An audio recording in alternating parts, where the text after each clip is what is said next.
Perfeito, então a gente começou aqui a gravar, certo?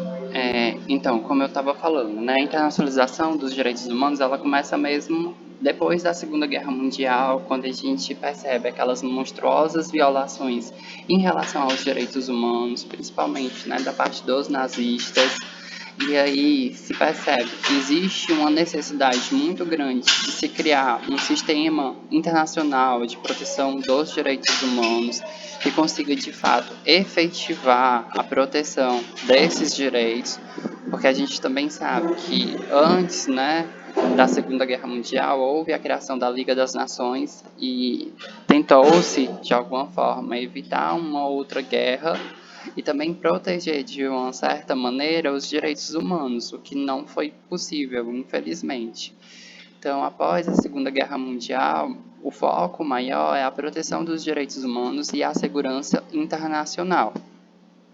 E a gente percebe, a partir desse momento, né, depois das atrocidades cometidas durante, né, o Holocausto e a questão do nazismo, a gente percebe uma verdadeira consolidação do direito internacional dos direitos humanos, principalmente voltado, repito, à questão da proteção. E aí tudo isso se dá em resposta às atrocidades que vinham sendo cometidas durante o nazismo, certo? E aí nessa questão, né, do nazismo em si, a gente também pode perceber uma descartabilidade, uma objetificação da pessoa humana, né? O ser humano ele começa a ser tratado como um objeto, não mais como uma pessoa. O valor do ser humano é colocado em xeque. E aí as pessoas elas começam literalmente a ser descartáveis. E esse é o grande problema, né, da Segunda Guerra Mundial, ou pós Segunda Guerra Mundial, porque as pessoas elas de fato tiveram uma violação muito grande, né, no que diz respeito aos seus direitos e também foram de certa forma desvalorizadas, né, o que prejudica muito o elemento fundamental dos direitos humanos, que é a dignidade da pessoa humana, certo? E aí, continuando, aqui eu trouxe alguns dados para vocês, né? A gente sabe que houve o extermínio de mais de 11 milhões de pessoas, a maioria judeus, mas também houve outros grupos que foram perseguidos, né, nesse momento, ou seja, todos aqueles que não eram bem vistos pelos arianos, né, eles acabaram sendo exterminados e perseguidos, colocados em campos de concentração, tudo isso, né, violando os direitos humanos dessas pessoas. O valor, né, do ser humano, como eu falei, ele foi de fato colocado em xeque.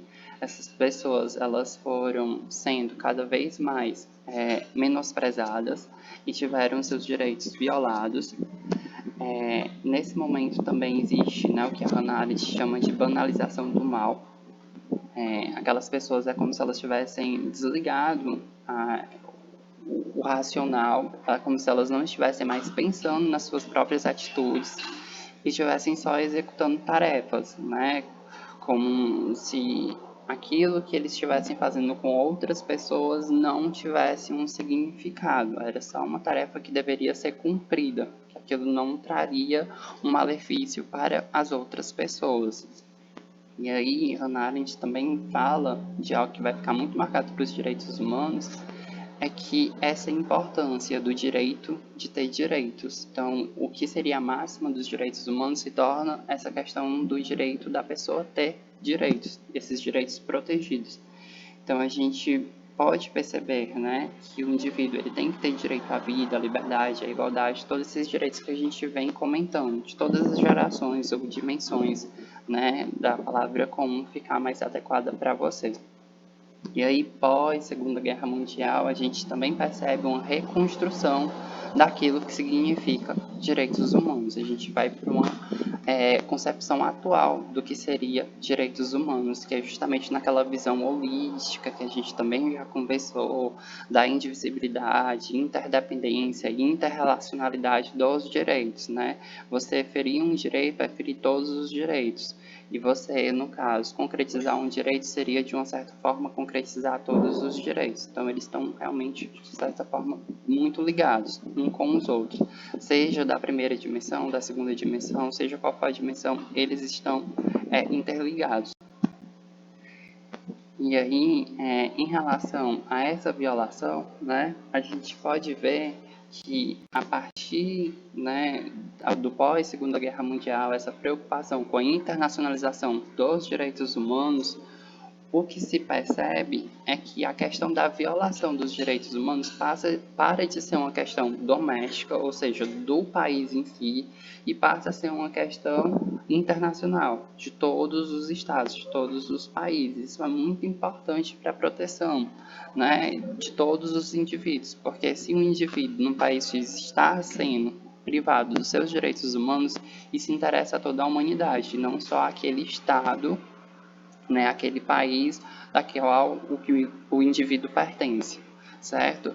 Então a gente percebe agora que os direitos humanos eles têm uma problemática em nível internacional, em nível global. Tanto é que o sistema global de proteção dos direitos humanos vai surgir após a Segunda Guerra Mundial, principalmente, né, com a criação da Organização das Nações Unidas e depois com a publicação da Declaração Universal dos Direitos Humanos, algo que a gente também já viu de certa forma.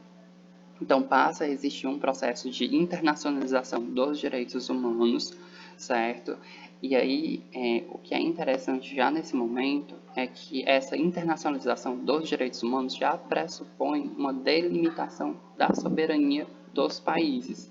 Então, sim, entende-se que a soberania de cada estado é importante, mas ao mesmo tempo já se percebe que ela precisa de uma certa forma ser delimitada para que o estado não use da soberania para descumprir, violar direitos dos seus cidadãos. Então, aqui, já nesse momento, se entendia que essa soberania, de alguma forma, ela precisaria ser relativizada, né, a priori, para a proteção dos direitos humanos. E aí surge esse argumento de que a soberania não é um princípio absoluto. Assim como nenhum direito, né, é absoluto, a soberania também não é absoluta. E ela precisa ser relativizada para que essas pessoas tenham seus direitos protegidos, resguardados. Então, continuando.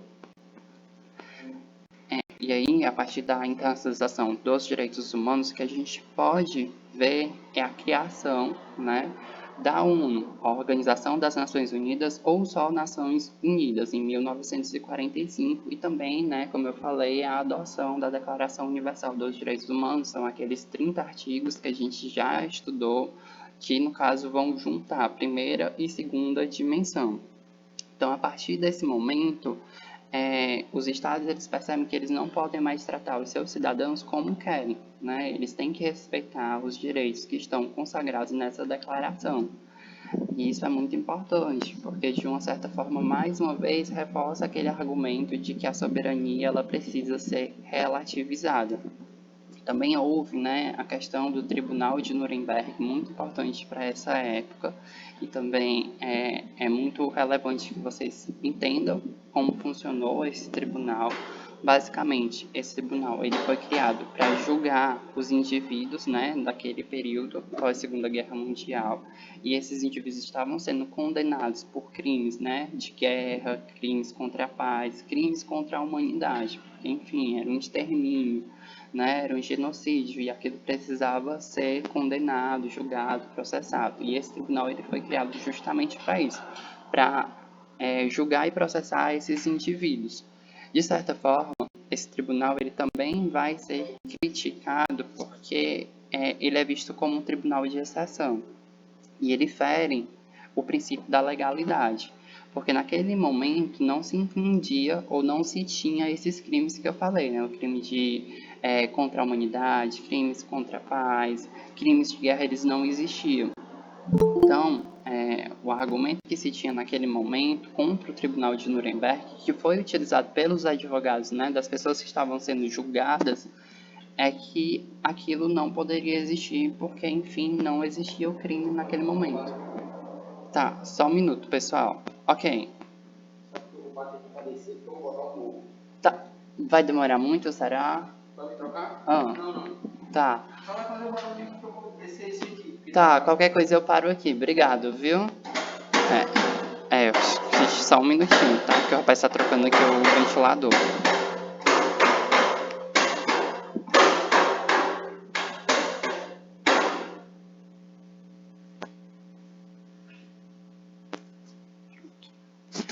Então, como eu estava falando, né? Nesse caso, o tribunal ele tem essas ressalvas, principalmente pela parte, né, dos advogados, das pessoas que estavam sendo condenadas por ser um tribunal, né, de exceção, ter sido criado após, né, o fato ter acontecido, e também porque naquele momento os fatos que ocorreram não eram tipificados como crime.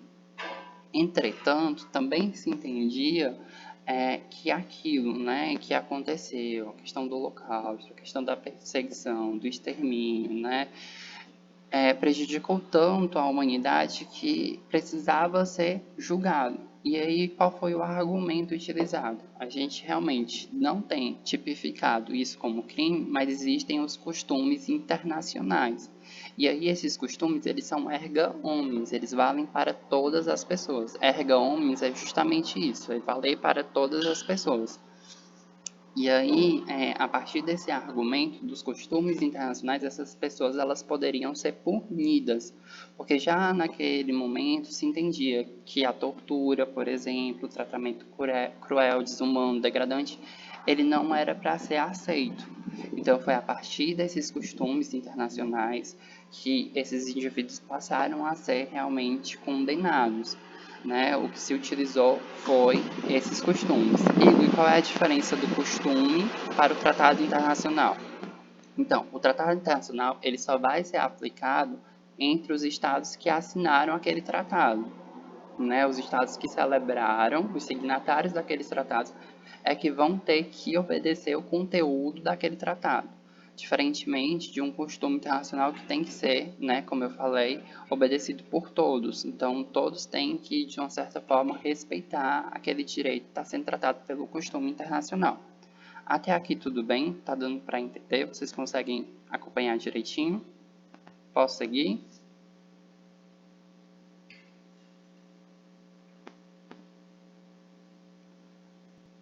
Vou entender como sim.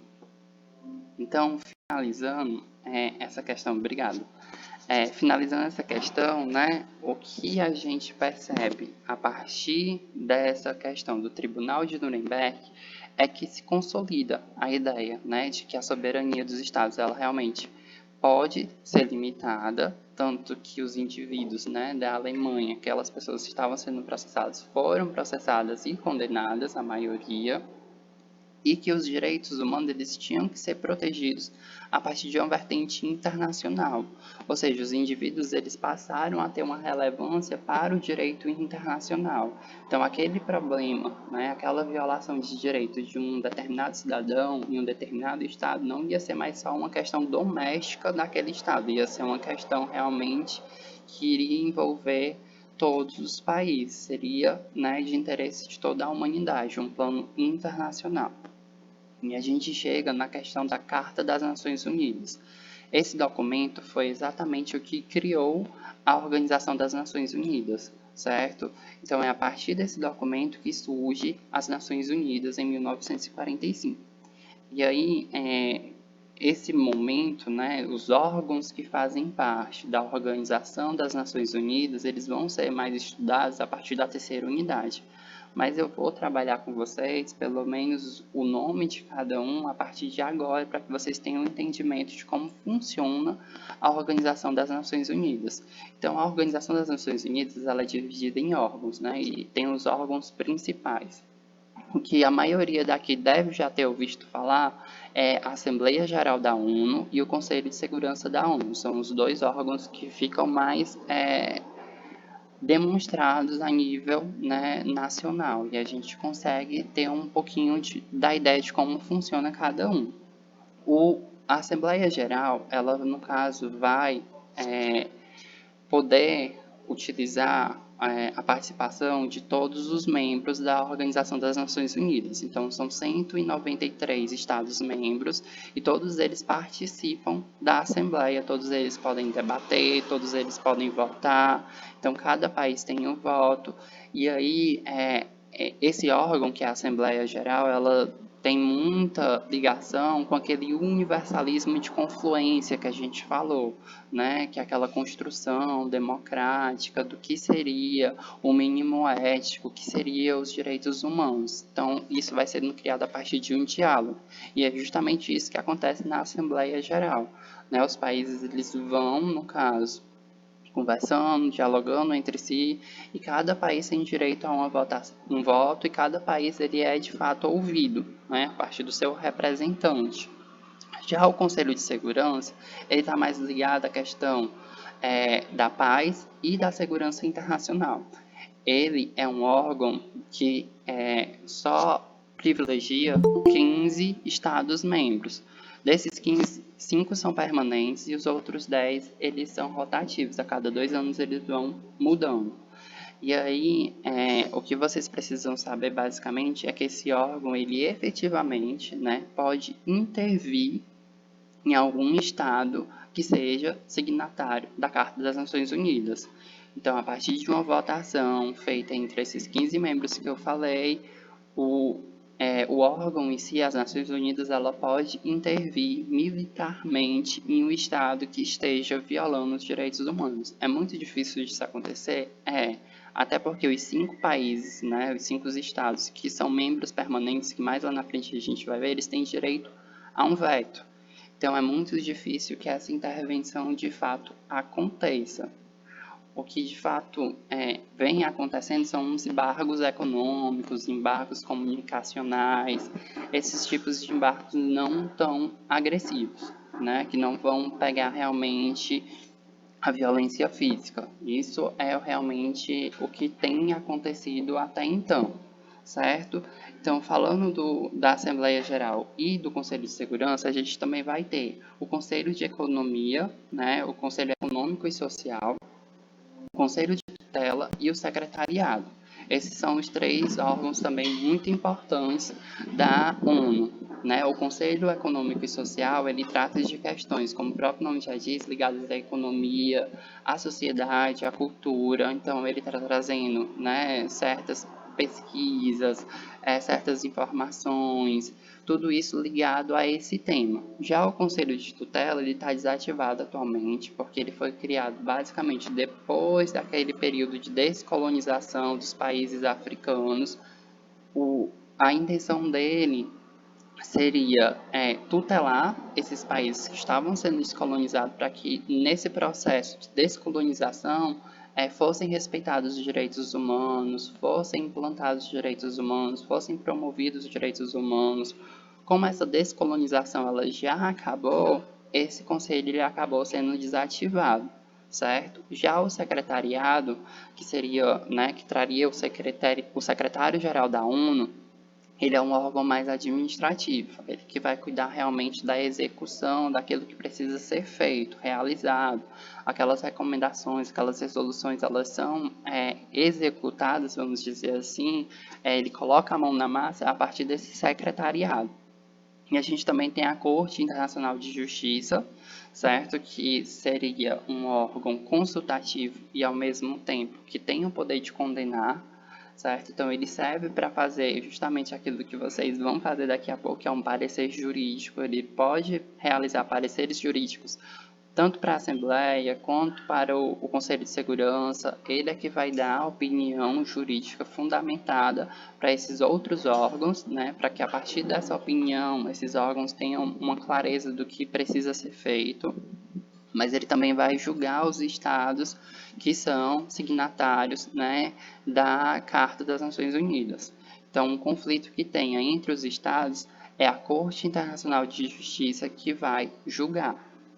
Certo? E aí, em 2006, foi criado o Conselho dos Direitos Humanos, outro órgão também que promove e protege os direitos humanos e que está muito ligado também com a Assembleia Geral, né? Porque é um órgão deliberativo, um órgão muito democrático, que permite que todos os estados, todos os países, 193 países, tenham, de fato, voz e possam ser ouvidos.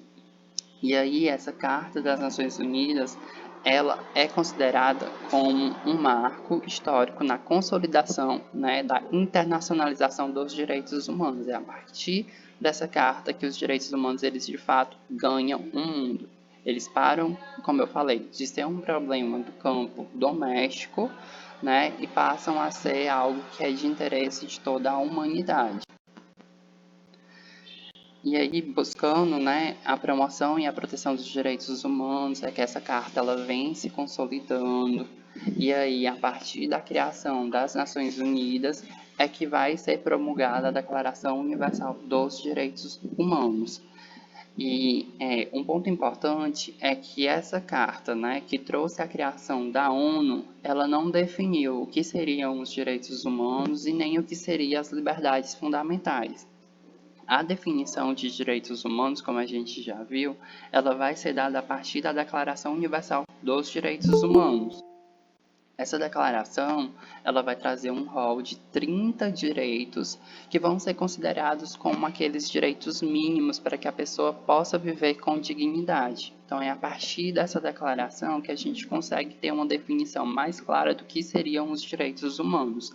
Aquele rol mínimo, aquele mínimo ético, né, para a preservação da dignidade da pessoa humana. Então, a declaração ela é muito importante nesse sentido, por estar trazendo o conceito de direitos humanos e de liberdade fundamental, né? E aí ele também compreende um conjunto, né, que a gente já conversou, a Declaração Universal dos Direitos Humanos, ela junta, né, ela vai ligar tanto os direitos de primeira dimensão com os direitos de segunda dimensão. A gente lembra que lá naqueles primeiros artigos da Declaração está muito ligado com a liberdade. Já lá para o finalzinho, a gente percebe que vai mais ligar à igualdade, aos direitos sociais. Então, a Declaração Universal dos Direitos Humanos, ela também é muito importante porque ela faz essa ligação entre os dois direitos, que é fundamental para o nosso atual Estado democrático de direito. E é por causa disso que os direitos trazidos nessa declaração, eles são muito utilizados nas constituições nacionais de vários países. Então, muitos países pegaram esses direitos que estavam na declaração e utilizaram nas suas constituições. O Brasil, inclusive, na Constituição de 1988, utiliza muitos direitos da Declaração Universal dos Direitos Humanos na sua própria Constituição. Certo? Então, é realmente, né, essa conjugação entre liberdade e igualdade. E aí, a partir dessa declaração, também vai surgir aquela visão holística, né, total dos direitos humanos. E os direitos humanos, na verdade, eles são um sistema que precisa ser preservado. E aí os direitos humanos, eles vão ser interdependentes, eles vão ser interrelacionados e eles vão precisar um do outro, né? Você violar um direito seria violar todos. A liberdade não pode ser separada da justiça social, é justamente essa questão, né, de que a igualdade ela tem que estar, né, em associação conjunta com a liberdade. Então, a gente não pode ver os direitos da primeira dimensão separados do direito da segunda dimensão. Na verdade, eles estão sempre se relacionando, né? Eles trazem essa questão do fundamento ético, né? O valor da dignidade humana. Então, é a partir daquele momento, né? Se a gente tinha aquela atrocidade em que o homem ele foi objetificado, né? Ele deixou de ter o seu valor, quando a Declaração Universal dos Direitos Humanos retorna esse valor e ele vai estar fundamentado principalmente na dignidade da pessoa humana. E aqui um ponto muito importante que pode sim cair na prova é que a Declaração Universal dos Direitos Humanos ela não é um tratado. Isso daqui é muito importante. Ela não é um tratado, ela é uma resolução. E aí, por isso, ela é uma soft law. Ela não tem essa cogência, ela não pode ser aplicada no sentido de se obrigar um Estado a fazer aquilo que ela está, né, colocando como direitos humanos. Então, ela é mais uma recomendação. Ela tem o seu valor, né, como a gente já viu, histórico, político, esse valor de internacionalizar os direitos, mas ela não tem como ser efetivada, né, de uma forma prática. E isso vai demandar de outros tratados que vão ser celebrados após a Declaração Universal dos Direitos Humanos. Ela é mais um documento, né, que vai trazer esse marco histórico para a internacionalização dos direitos humanos. Então, lembre-se, ela não é um tratado, e sim uma resolução, uma recomendação do que precisa ser feito a nível global.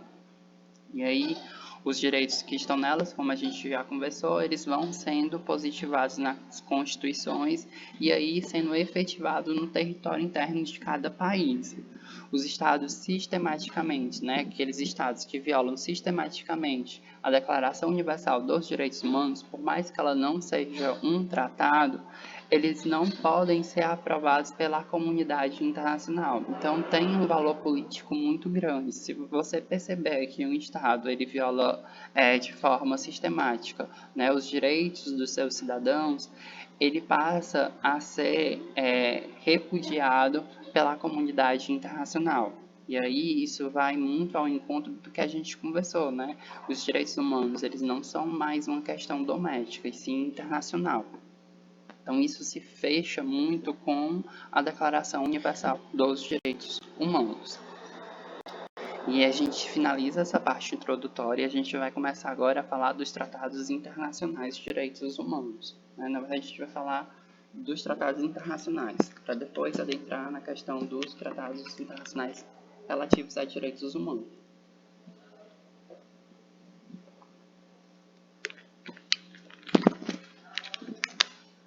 Então, o que seriam os tratados internacionais? Os tratados internacionais são acordos internacionais, né, que vão juridicamente vincular, obrigar aqueles sujeitos, né, de direito internacional, que via de regra são estados, são países. Então, todo acordo internacional feito entre estados, países, ele vai ser considerado um tratado internacional. Não necessariamente ele precisa tratar de direitos humanos. Pode ser um tratado a nível econômico, pode ser um tratado a nível estrutural, mas aqui, para o nosso entendimento, o que vai ser importante são os tratados internacionais relativos a direitos humanos. Então, eles acabam sendo acordos obrigatórios, celebrados entre sujeitos do direito internacional e vão ser regulados também pelo direito internacional. Certo? A gente também vai ver que esses tratados eles podem ser chamados, e aí são os sinônimos de convenções, pactos, protocolos, convênios ou simplesmente acordo internacional. Todas essas palavrinhas elas são consideradas sinônimos para os tratados. Então, se vocês verem uma palavrinha dessa com, né, em seguida internacional, na verdade está se referindo aos tratados. Ok? E aí, o que é que de fato regula os tratados internacionais? Existe uma lei internacional que regule, né, que diga como é que esses tratados devem acontecer? Sim, existe. E essa lei seria a Convenção de Viena de 1969, que ela vai buscar regular qual é o processo de formação, como é que deve acontecer a formação de um tratado internacional. E aí essa Convenção de Viena ela vai ser conhecida como a Lei dos Tratados. É um tratado que vai dizer como os tratados devem acontecer. E aí ela se limitou na questão dos estados, dos países. Então, são acordos celebrados entre países, certo? E ela não vai, nesse momento, interferir na questão das organizações internacionais. Então, ela só vai pegar aqueles estados que têm a soberania. As organizações internacionais elas vão ficar a critério de outros tratados, não dessa Convenção de Viena, certo? Então, a Convenção de Viena ela traz como definição para tratado internacional um acordo internacional, certo, concluído entre dois ou mais países e ele é feito de forma escrita e vai ser regulado pelo direito internacional.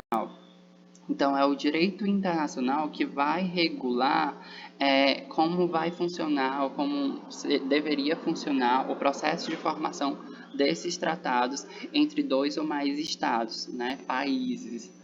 Os tratados internacionais, eles só vão ser aplicados, como a gente já viu lá no comecinho, a esses estados que forem signatários. Aqueles estados que não assinaram, né, que não ratificaram os tratados internacionais, eles não serão submetidos ao conteúdo do que está lá naquele acordo internacional. Só ficam submetidos a esse conteúdo os países que de fato assinaram, ratificaram o tratado. E aí, esses trechos eles são trazidos diretamente da Convenção de Viena, que, repito, é aquela lei dos tratados, é um tratado que regula como funcionam os tratados. E aí eu peço permissão para ler aqui alguns trechos dessa convenção. Todo tratado em vigor é obrigatório em relação às partes e deve ser cumprido por elas de boa fé. Então, o tratado ele vai ser obrigatório para as partes. Quem seriam essas partes? Os estados que assinaram, né, que ratificaram aquele tratado. E ele deve ser cumprido de boa fé. Não deveria ser necessário que um órgão internacional, né, obrigasse um estado a cumprir com o conteúdo daquele tratado. O estado, de forma voluntária, é que deveria estar cumprindo, né, os direitos trazidos naquele acordo internacional. Então, esse seria exatamente o fundamento da Convenção de Viena. Outro trecho trazido também da Convenção seria: uma parte não pode invocar disposições do seu direito interno doméstico como justificativa para o não cumprimento do tratado. Então, eu não posso alegar, né, questões internas do meu país, questões que estão na própria Constituição do meu país, para descumprir um acordo internacional. Se eu assinei aquele tratado, eu limitei, de uma certa forma, a minha soberania. Então, eu preciso respeitar o que está previsto naquele tratado. Então, em geral, os tratados eles também podem prever certas reservas ou ressalvas. E o que seria isso? É que no momento de negociação, que a gente vai ver no momento inicial do processo de formação do tratado, né, o chefe do executivo, a pessoa que foi colocada lá por ele para negociar a criação ou a assinatura desse tratado, ele pode trazer ressalvas, reservas. Então, em certas cláusulas, ele pode dizer: isso daqui eu não vou cumprir, isso daqui eu não vou fazer. Tá pedindo para eu fazer X, mas esse X eu realmente não posso cumprir. E aí ele vai fazendo reservas. Mas existe uma regrinha trazida na Convenção de Viena que diz que essas reservas, essas ressalvas, né, essas omissões de certas regrinhas que estão naquele tratado, essas reservas elas não podem ir contra o objeto principal do tratado. Como assim? Se eu tenho um tratado que fala, né, que prevê, né, que é contra a discriminação contra a mulher ou contra a discriminação racial, o Estado que está, né, pleiteando, querendo assinar aquele tratado, ele não pode fazer reservas em tudo que diz respeito à discriminação racial e tudo que diz respeito à discriminação contra a mulher, porque senão o tratado não faria sentido. Então, essas reservas, elas têm que ser limitadas, elas não podem comprometer o objetivo, o escopo do Tratado Internacional de Direitos Humanos. Então, existem uns certos limites, né, em relação a essas reservas. Tanto que, né, as convenções internacionais, né, que são os tratados internacionais que tratam, né, da questão da discriminação contra a mulher, eles são os tratados que mais têm reservas entre os países, são aqueles que mais trazem ressalvas. E isso é muito ruim porque compromete a eficiência, né, do tratado. Porque o Estado pode dizer: olha, isso daqui realmente eu já tinha dito que não ia fazer e não estou fazendo. E aí os outros estados que não fizeram essas reservas, eles de fato vão ter que cumprir aquilo que está trazido lá no conteúdo do tratado ou acordo internacional. Então, em relação ao processo de informação de um tratado internacional, também é previsto que cada estado vai possuir o seu próprio processo de formação de tratado ou convenção internacional. Então, cada estado vai dizer como é que um tratado vai ser celebrado no seu território. E aí é a partir, né, dessa permissão de que cada Estado tenha, né, uma maneira de celebrar o Tratado Internacional, é que a gente vai ver que existem vários tipos de formações de tratados em diferentes países. Mas o que eu vou trazer aqui para vocês seria no geral, como é que funciona. Isso não é obrigatório acontecer em todo e qualquer Estado. Mas, em regra, o que a gente percebe é que o tratado ele vai seguir algumas etapas. E aí eu vou trabalhar essas etapas agora com vocês. Então, geralmente, o tratado ele inicia na fase negocial, que seria aquela fase onde o chefe do executivo, que geralmente pode ser o primeiro-ministro ou o presidente da república, né, ele vai assinar o tratado.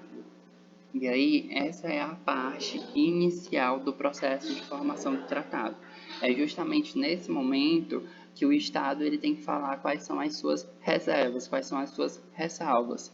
E tudo isso vai ser feito pelo, né, chefe do executivo, do poder executivo. Mas o poder executivo ele também pode delegar para outras pessoas de confiança. Aqui no Brasil a gente vai ver como é que funciona e ele também pode ser delegado.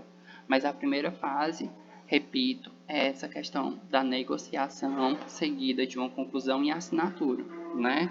E aí, a partir do momento que o chefe do executivo assina o tratado, ele não vai gerar, né, naquele exato momento, uma obrigatoriedade, ele não vai trazer um vínculo jurídico, uma obrigação jurídica para o Estado.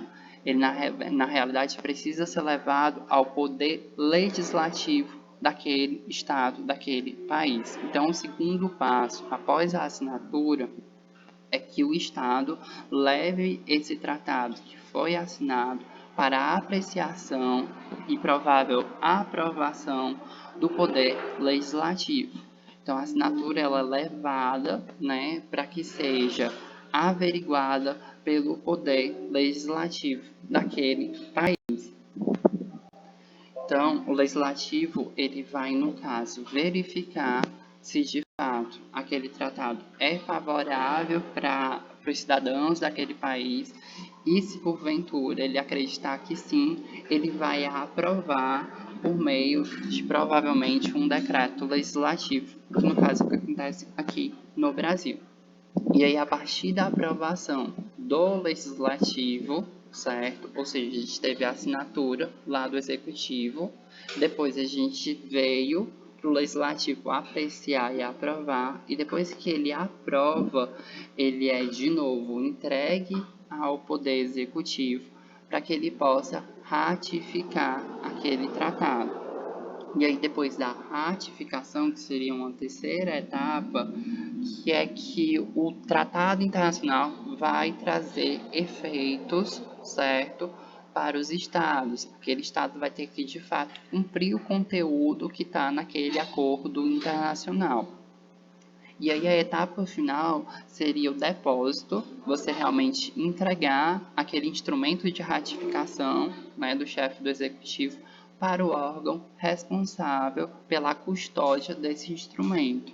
Então, se era um tratado, né, que fosse de interesse da ONU, o chefe do executivo teria que ratificar e depositar esse tratado lá no órgão específico da ONU, para que ele pudesse ser apreciado. E aí, a partir da ratificação, repito, ele já começa a gerar efeitos, já tem obrigação para os estados, né, que ratificaram aquele tratado. Então, resumidamente, a gente começa com a primeira fase de negociação, que vai terminar na assinatura. A partir da assinatura, a gente vai para o Poder Legislativo para que ele aprecie e, porventura, aprove o tratado. Caso ele aprove o tratado, tem que voltar para ser ratificado de novo pelo Poder Executivo. E aí, a partir dessa ratificação, ele vai ser depositado, certo? Então, seria realmente esse processo, em regra, que acontece para que haja a formação de um tratado internacional. Até aqui tudo bem? Tá dando para entender? Vocês estão conseguindo acompanhar? Perfeito, obrigado. Sim. Obrigado, Sandro. Obrigado, gente. Então, continuando. A gente viu como é que funciona, né, esse processo de formação em geral no mundo. Agora vamos ver como é que funciona especificamente esse processo de formação no Brasil. O que é que a Constituição brasileira diz em relação à formação desses tratados internacionais? Como é que deve acontecer? Então, a gente vai ver no artigo 84, inciso 8 da Constituição, que compete privativamente ao presidente da República celebrar os tratados, ou seja, a negociação que a gente conversou, que termina com a assinatura, ela é de competência privativa do presidente da República e depois será sujeito ao Congresso Nacional, que seria o poder legislativo do nosso país. Então, aqui, o que é que a gente percebe? Que é uma competência privativa. O presidente da República ele pode delegar esse poder para outras pessoas de confiança. Geralmente, ele delega esse poder para um chanceler, que é lá, né, o ministro das Relações Exteriores, para que ele possa celebrar e fazer as necessárias ressalvas ou reservas em relação ao acordo internacional. Mas é realmente o chefe do executivo do nosso país que vai celebrar o tratado final e terminar com a assinatura. Após a assinatura do presidente da República ou alguém, né, que ele delegou esse poder, vai ter que ser apreciado através de um referendo, né? Vocês não precisam necessariamente saber o que é um referendo, mas vocês precisam entender que esse tratado que foi assinado pelo presidente, ele vai ser apreciado agora pelo Congresso Nacional, que é o nosso poder legislativo a nível federal. Então, o artigo 49, inciso 1, diz que a competência exclusiva do Congresso Nacional, ou seja, é de competência exclusiva do Congresso, resolver definitivamente sobre tratados. Então, é somente o Congresso que pode apreciar um tratado internacional. Então, a partir da apreciação do Congresso, e aí, se ele de fato aprovar esse tratado, né, é que o presidente da República vai poder ratificar, e aí sim o tratado vai gerar efeitos a nível, né, internacional. Aquele tratado ele vai de fato ter obrigações internacionais para o Estado brasileiro. E a gente percebe que existe uma soma de vontades. Não só o poder executivo e não só o poder legislativo é que celebram um tratado no Brasil. Os dois eles têm que agir em conjunto. O presidente da República, na verdade, ele assina e o Congresso depois aprova para, enfim, vir a ratificação do presidente.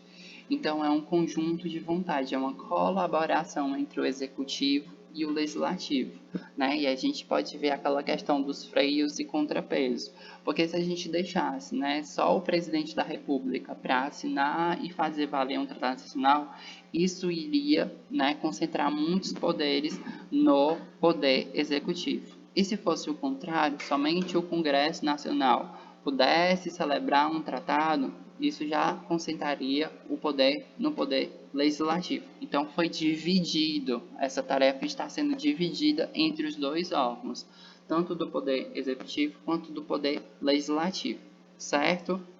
Então o Congresso Nacional, ele aprova, né, caso ele ache que deva aprovar, ele vai aprovar o tratado e aí a partir de um decreto legislativo, né, esse tratado ele vai ser encaminhado novamente para o presidente da República para que ele traga, no caso, a ratificação. Oi, João Vitor. Obrigado, viu? Ok. Então, continuando enquanto João. Não, essas mudanças na realidade, João, elas têm que ser feitas lá pelo presidente da República, naquela questão da negociação. Depois que o presidente da República ou a pessoa que ele delegou, né, avalia toda aquela questão de faço ressalvas ou não faço ressalvas, ele vai trazer o tratado pronto, né, da maneira como ele deve ser para o Congresso Nacional. E aí o Congresso Nacional ele não pode mudar nada, nenhuma cláusula que esteja naquele tratado. Ou ele vai aceitar e aí vai emitir um decreto legislativo, ou ele vai recusar e aí arquiva-se. Não se fala mais sobre aquilo até aquele momento. Então, resumindo a resposta, isso. Ou ele, no caso, faz esse tipo, né, de ressalvas lá na questão da negociação, quando chega no Congresso Nacional, quando vai ser apreciado pelo Congresso Nacional, ou ele aprova ou ele não aprova o documento daquele jeito. Fazer alterações, o Congresso Nacional não pode. Isso vai caber ao presidente da República ou a pessoa que foi delegada fazer, né, esse tipo de alteração. Então, continuando, né, a gente viu que o presidente da República, ele vai assinar o tratado, depois vai encaminhá-lo para apreciação e possível aprovação do Congresso Nacional, e depois esse tratado ele volta, né, para o presidente para que ele possa ratificar. E aí também é interessante porque o presidente ele não tem a obrigação de ratificar. Eu entendo que ele assinou e que ele mandou para o Congresso, mas caso ele não queira ratificar, depois ele também não é obrigado. E aí o tratado ele fica meio que parado, né, congelado ali naquele momento, porque o presidente ele precisa ratificar. Aí a partir da ratificação do presidente é que as obrigações, né, a nível internacional, elas vão estar presentes no nosso país. Então é muito importante que o presidente ele ratifique. E aí, por fim, né, muito parecido com o procedimento internacional genérico, o presidente ou a pessoa, né, que está sendo delegada naquele momento, ela precisa fazer o depósito do instrumento de ratificação para o órgão competente. Se é, no caso, um tratado, né, da Corte Interamericana de Direitos Humanos, vai ter que ser, né, depositado nessa corte, para que enfim seja finalizado o procedimento. Então a gente viu que de fato existe um freio e contrapeso, né, para que não haja nenhum excesso, uma hipertrofia do poder legislativo, nem uma hipertrofia do poder executivo. Na verdade, eles precisam conversar para que esse tratado seja aprovado. E aí a gente também vai perceber que existem certas lacunas em relação a esse procedimento. Por quê? Porque não existe um prazo para o presidente da República encaminhar, né, esse tratado, depois que ele fez as observações dele, para o Congresso Nacional. Então, ele pode enviar logo em seguida, ou ele pode passar anos com aquele tratado congelado, até enviar para apreciação do Congresso Nacional. Isso dificulta muito o procedimento, porque não existe um prazo estipulado pela Constituição. Então, fica a critério do presidente. O mesmo acontece em relação ao Congresso Nacional. Ele não tem um prazo para, no caso, apreciar e aprovar aquele tratado. Ele pode deixar lá arquivado durante anos nas suas pautas e nunca de fato votar aquele tratado, que também vai atrasar esse processo de formação. E aí, se porventura o Congresso Nacional ele aprovar o tratado, não há nenhum prazo para o presidente novamente ratificar. Então fica tudo muito em aberto e isso dificulta muito esse processo de formação dos acordos internacionais aqui no nosso país. Então seria interessante, por meio de uma emenda constitucional, talvez esses prazos fossem estabelecidos para dar mais celeridade a esse procedimento. Mas nesse momento, repito, a gente não tem nenhum prazo que diga como é que vai funcionar, né, a questão do presidente enviar para o Congresso apreciar e aprovar, o Congresso enviar para o presidente para que ele ratifique e o presidente, enfim, ratificar. Tudo isso ficou muito em aberto, certo? E aí eu trouxe o caso que o professor até já falou em sala da Convenção de Viena, que é essa lei dos tratados, né? Como foi que ela foi, né, estabelecida no Brasil? O executivo ele foi assinar essa convenção em 1969. Em 69 foi assinado pelo chefe do executivo do nosso país. E ela só foi encaminhada para o Congresso Nacional em 92. Muito tempo depois é que ela vai ser encaminhada para o Congresso Nacional. E aí passa mais um tempo congelada no Congresso Nacional para só em 2009, né, por meio daquele decreto legislativo, ela ser de fato aprovada. E por fim, né, ele é depositado também em 2009, alguns meses depois. Então a gente percebe que uma convenção que foi assinada em 69, ela só vai realmente surtir efeitos aqui no Brasil em 2009. Então é muito complicado essa questão de não ter. Exatamente. E aí isso veio muito dessa questão da ditadura militar, que não era interessante para eles naquele momento assinar o tratado, mas assim, isso não impede que isso seja regulado na nossa Constituição.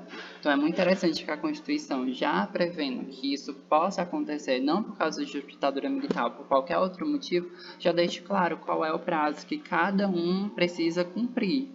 Mas, enfim, não tem esse prazo e de fato isso aconteceu, como o João está falando aqui, por causa da ditadura militar. E aí isso é um exemplo muito marcante, né, dessa problemática que a gente tem no nosso direito interno, né, que é esse processo, ele acaba se levando um tempo maior do que deveria justamente por não ter prazos estabelecidos. E quais são os efeitos, né, na prática dos tratados internacionais de direitos humanos? Né? A violação de um tratado implicaria na violação no âmbito internacional, como a gente viu. Né? Esses tratados eles são regulados pelo direito internacional. Então, se aqueles estados que são signatários, que ratificaram o tratado, começam a descumprir o conteúdo desse tratado, eles podem ser punidos a nível internacional. E aí, a depender, né, de qual foi a violação feita por esse Estado, ele pode até mesmo sofrer uma intervenção militar pelo Conselho de Segurança da ONU. Mas, repito, é muito improvável que isso aconteça, porque depende de uma burocracia muito grande. O que se vê, na realidade, são embargos econômicos, porque aí você tenta, de uma certa forma, prejudicar a economia daquele país, o que é ruim porque a população daquele país também vai sofrer, mas seria a maneira mais diplomática de tentar resolver essa situação sem interferir de uma forma muito gravosa na soberania daquele Estado. E aí isso acaba gerando uma responsabilização internacional para aquele Estado que está violando. Exatamente. É muito mais fácil o embargo econômico do que a intervenção militar. E é isso que acontece. Até porque eles deixam, e isso por causa da soberania, eles deixam para fazer uma possível intervenção militar quando é algo assim que foge das proporcionalidades. E aí a gente pode trazer, eu já adiantar, né, um conteúdo que a gente vai ver na unidade 3, é que esse Conselho de Segurança, ele tem 5 membros permanentes, entre eles a Rússia e os Estados Unidos. E esses dois países são os que mais vetam, porque eles têm direito a veto nas relações ou nas intervenções que poderiam acontecer. Então a gente está aqui falando de uma guerra entre a Rússia e a Ucrânia, e o Conselho de Segurança, em sua maioria, estava aprovando uma intervenção contra a Rússia. E o que foi que a Rússia fez? Vetou. Então, se a Rússia pode vetar, é como se aquele órgão ele não tivesse uma funcionalidade. O mesmo acontece com as situações que são de interesse dos Estados Unidos. Né? Os Estados Unidos invadiu o Iraque. E aí, naquele momento, o Conselho de Segurança também foi contrário a essa invasão. E o que foi que os Estados Unidos fez? Ele vetou. E aí, o que de fato vem acontecendo, justamente para preservar a soberania desses estados, são os embargos econômicos, né? Que eles acabam, de uma certa forma, trazendo uma punição para esses estados que violam os direitos humanos. Então, é isso que a gente precisa entender como efeitos, né, dos tratados internacionais de direitos humanos. Eles vão trazer punições, né, de vários níveis para os estados violadores, mas esses estados eles precisam, em regra, ter ratificado o tratado, né, passado por aquele procedimento que a gente viu quase agorinha, certo? Porque se ele não passa pelo procedimento, ele, via de regra, não vai estar obrigado ao que traz, né, o conteúdo trazido naquele Tratado Internacional de Direitos Humanos. E aqui uma partezinha também muito burocrática e cheia de regrinhas que a gente precisa entender, que é qual é a hierarquia, né, A gente lembra que tem uma pirâmide de Kelsen, onde a Constituição está lá em cima, e a gente tem as leis infraconstitucionais, e depois, né, alguns instrumentos legais que estão abaixo dessas leis infraconstitucionais. A gente precisa entender aonde os tratados internacionais de direitos humanos ficam situados nessa pirâmide. E aí, depende. São várias possibilidades, né, do tratado internacional que versa sobre direitos humanos estar nessa pirâmide. Ele pode ter valor de uma norma constitucional, ou seja, ele tem o mesmo peso da Constituição, ele está lá no topo. Ele pode ser supralegal, ou seja, ele está abaixo da Constituição, mas ele está acima das normas infraconstitucionais. Ele tem uma posição de privilégio, né, porque as normas infraconstitucionais daquele país, elas vão ter que respeitar os tratados internacionais que versam sobre direitos humanos. Ou, se não for um tratado que verse sobre direitos humanos, seja só um tratado internacional econômico, ele vai ser colocado como uma norma infraconstitucional, que está abaixo da Constituição, uma norma comum, uma norma ordinária, certo? Então, aprofundando com vocês, a partir da emenda constitucional de 2004, e aí é muito importante que vocês depois dêem uma olhadinha na Constituição, nesse parágrafo 3º do artigo 5º da Constituição, que vai justamente dizer da questão da aprovação dos tratados internacionais como uma emenda constitucional, ou seja, com força de Constituição. Ele vai estar no mesmo patamar da Constituição. E para que isso aconteça, ele prevê um quórum de votação específico, que é o mesmo quórum que vai ser utilizado para as emendas constitucionais. E o que é uma emenda constitucional? É uma modificação na Constituição. Então, toda modificação que tenha na Constituição que não seja, né, uma cláusula pétrea, porque as cláusulas pétreas elas não podem ser modificadas, mas toda modificação, alteração que venha a ter na Constituição, ela precisa seguir esse quórum, esse processo de votação. E aí o Tratado sobre Direitos Humanos, ele também vai seguir esse quórum. Pronto, nem seria maioria simples, nem seria maioria absoluta. Na verdade, é um quórum específico. Vamos lá, e depois eu vou explicar direitinho o que seria a maioria simples e a maioria absoluta. Tá, João? Mas vamos primeiro entender como é que funciona essa que a gente chama de maioria qualificada. Nem é maioria simples, nem é maioria absoluta. É você ter a aprovação de 3/5, beleza. Mas você vai ter que ter essa aprovação de 3/5 nas duas casas, ou seja, na Câmara dos Deputados e no Senado Federal, né? Você vai ter que aprovar 3/5 tanto em uma casa quanto na outra e 2 vezes em cada casa. Então, a Câmara dos Deputados vai votar 2 vezes e nas 2 vezes tem que ser aprovado 3/5. E depois o Senado Federal também vai apreciar 2 vezes e tem que ser aprovado os 3/5. Igor, vamos dizer que já está lá no finalzinho da última vez do Senado. Tá bom, Maria, obrigado. Na última vez que o Senado vai averiguar e aí ele não consegue os 3/5. Aí, então, nesse caso, o tratado ele não vai ter força de Constituição, ele vai ser supralegal, porque ele não conseguiu o quórum de votação de maioria qualificada. Tudo bem, sem problema. Quem tiver que sair, pode sair. Depois eu coloco a frequência de vocês. Então, deu para entender aqui? É nesse sentido que vai funcionar. Não é uma maioria simples e nem é uma maioria absoluta. É uma maioria qualificada porque o quórum é diferenciado. E como é que funciona a maioria simples e como é que funciona a maioria absoluta? A maioria simples, certo? Que seria mais por uma lei ordinária e não por um tratado internacional de direitos humanos, ela acontece pela maioria dos presentes. Se eu tenho, por exemplo, 50 pessoas presentes, basta que 26 dessas pessoas aprovem para que a lei ordinária, né, seja de fato ratificada. Como seria a maioria absoluta? A maioria absoluta ela não vai pegar os presentes, não só aqueles presentes no Congresso, vai pegar todo mundo.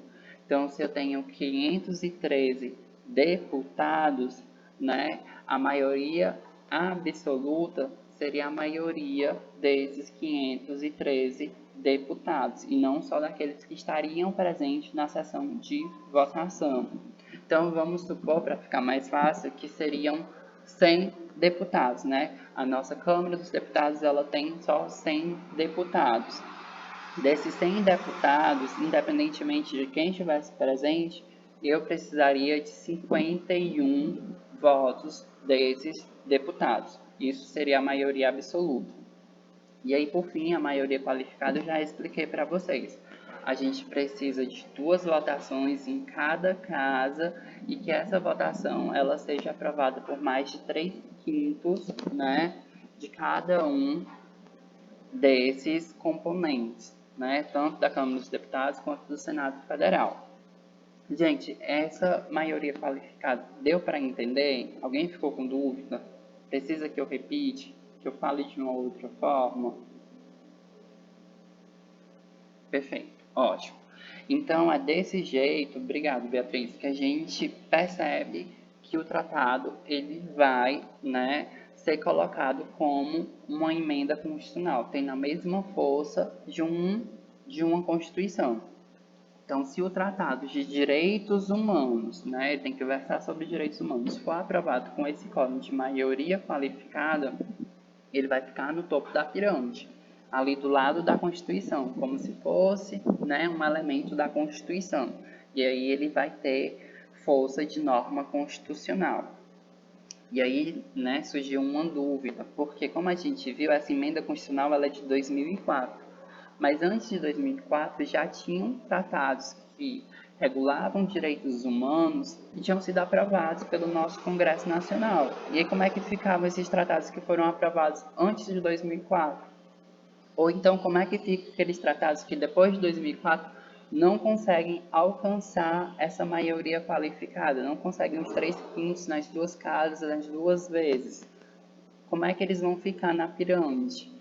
E aí eles vão ser considerados supralegais. Eles vão estar abaixo da Constituição, mas acima das normas infraconstitucionais.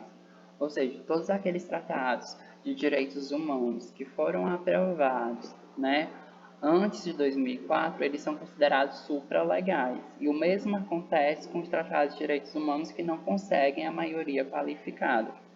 E aí, né, a estudiosa Flávia Piovesan, ela critica muito, né, esse entendimento de que os tratados aprovados antes de 2004, na verdade, eles vão ser supralegais, não vão ter força de norma constitucional. Por que que ela critica? Porque ela simplesmente fala que não é justo que um tratado, né, que no caso foi aprovado antes de 2004 com um quórum muito maior do que 3/5, né, porque esses tratados foram aprovados antes de 2004, eles tiveram um quórum muito maior do que os 3/5 necessários para a maioria qualificada, fossem considerados supralegais. Então, o que a gente percebe a partir daí, né, desse entendimento dela, é que o tratado ele é considerado supralegal só porque ele não foi votado 2 vezes em cada caso, porque o quórum de 3/5 ele teve. Mas isso é um entendimento, né, doutrinário da Flávia Piovesan, porque de fato a gente, né, entende e defende, né, pelo nosso Supremo Tribunal Federal, é que esses tratados anteriores eles vão ser, na realidade, considerados supralegais, né? Está abaixo da Constituição e acima das normas infraconstitucionais. Então, a gente já respondeu como é que ficam os tratados de direitos humanos, né, que não conseguem maioria qualificada, eles também vão ser supralegais, e já explicamos o que seria o supralegal, é abaixo da Constituição, porém acima das normas infraconstitucionais. E aí aqueles tratados internacionais que não versam sobre direitos humanos, né, que não têm esse respaldo dos direitos humanos, eles acabam sendo infraconstitucionais, eles estão abaixo, de fato, da Constituição. E aqui, gente, termina o GED, certo? Eu vou verificar com o professor qual é o conteúdo que ele vai querer que eu trabalhe com vocês no próximo GED, porque eu acho que a gente vai ter que trabalhar algumas declarações que vão ser, né, apreciadas pelas provas, principalmente, né, a convenção que trata sobre o direito da pessoa com deficiência. Então, provavelmente é isso que a gente vai, né, trabalhar no próximo GED. E não deixem de dar uma olhadinha aqui, né, nessas questões que eu trouxe para vocês. Aqui a Carta das Nações Unidas, né, que é justamente o documento que criou, né, a Organização das Nações Unidas, né, aqueles órgãos que a gente conversou e vai falar mais sobre eles lá na frente.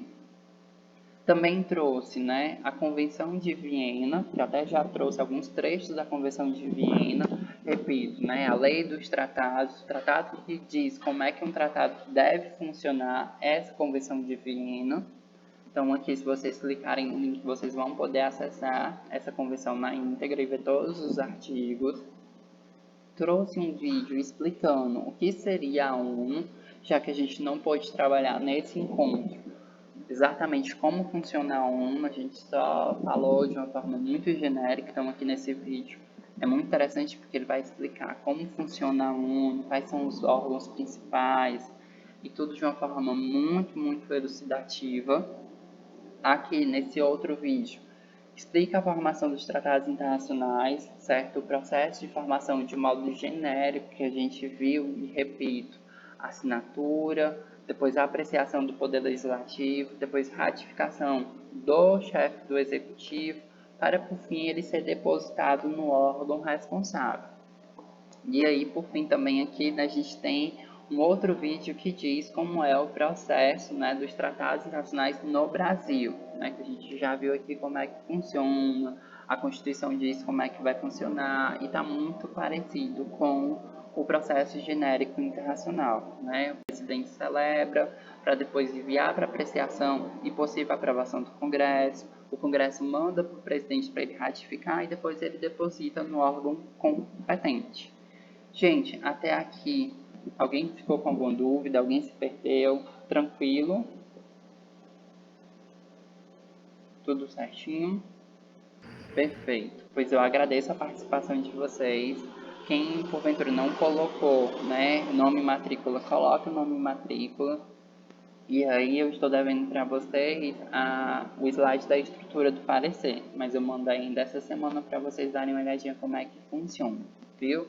Por nada, eu vou ficar aqui para pegar as chamadas de vocês. Quem já tiver colocado nome e matrícula pode sair, certo? Até mais tarde, boa palestra para vocês da noite.